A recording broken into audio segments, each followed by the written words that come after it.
In the year 1700, when the most powerful king of Spain took his final breath, royal doctors performed an autopsy, and what they found inside was scarier than any horror movie.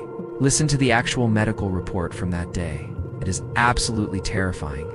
The king's body did not contain a single drop of blood. His heart was the size of a peppercorn, his lungs corroded, his intestines rotten. His head was full of water instead of a brain. And he had only one testicle black as coal. Welcome to the story of Charles II, the greatest, most expensive, and most tragic glitch in the history of European royalty.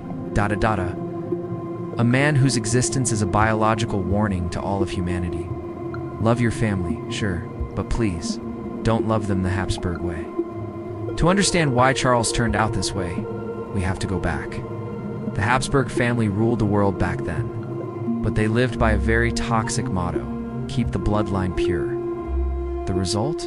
Cousins married cousins, uncles married nieces, a loop that went on for 200 years. Look at Charles's family tree. Instead of a tree, it looks more like a wreath or a circle. Just imagine this. Charles's mother was actually his father's niece. His grandmother was also his aunt. A normal person has 8 great-grandparents, right? Charles had 4. That means his genetic code was dangerously repetitive. Scientists calculated that Charles II's inbreeding coefficient was actually higher than if a brother and sister had a child together. And the result of that genetic gamble was this unfortunate look. From the moment he was born, Charles carried the burden of his entire bloodline. The most obvious feature, the famous Habsburg jaw. His lower jaw jutted out so far past his upper jaw that his teeth couldn't meet. He couldn't chew.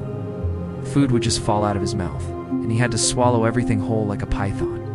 His tongue was so huge it barely fit in his mouth, making him mumble incoherently and drool constantly.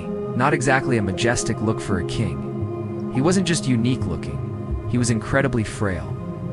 He was breastfed until he was 5 years old, couldn't stand until he was 6, and didn't walk until he was 8. His childhood was just one long sickness. So, to keep this golden child alive, what did the Spanish royal family do? Find a great doctor? No, they thought he was possessed by the devil. So instead of medicine, poor Charles had exorcisms performed on him daily, even creepier. To help him absorb the essence of his ancestors, they made him sleep in a bed with the mummified corpses of previous kings and saints. You heard that right? The king of an empire, sleeping in a pile of dry bones to get better. Logic was not their strong suit. Despite being a total wreck, Charles was still the king. He married twice. Both queens were beautiful and tried their best to produce an heir. But remember that autopsy report? One testicle, black as coal. Charles was completely sterile.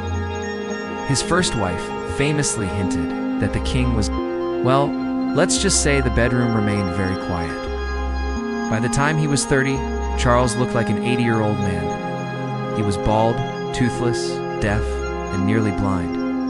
He suffered from constant seizures and hallucinations. Finally, in 1700, at the age of 38, El Hechizado, the Bewitched, took his final breath, finally freeing himself from a body built on pain. Charles II's death didn't just end the Habsburg line in Spain. It triggered the bloody war of the Spanish succession that dragged all of Europe into 14 years of violence. Charles wasn't at fault. He was a victim of power-hungry politics and a complete lack of medical knowledge. So what is the lesson here? Appreciate genetic diversity. If you found this story interesting and maybe a little gross, smash that like button and subscribe for more crazy historical facts. Thanks for watching, and I'll see you in the next one.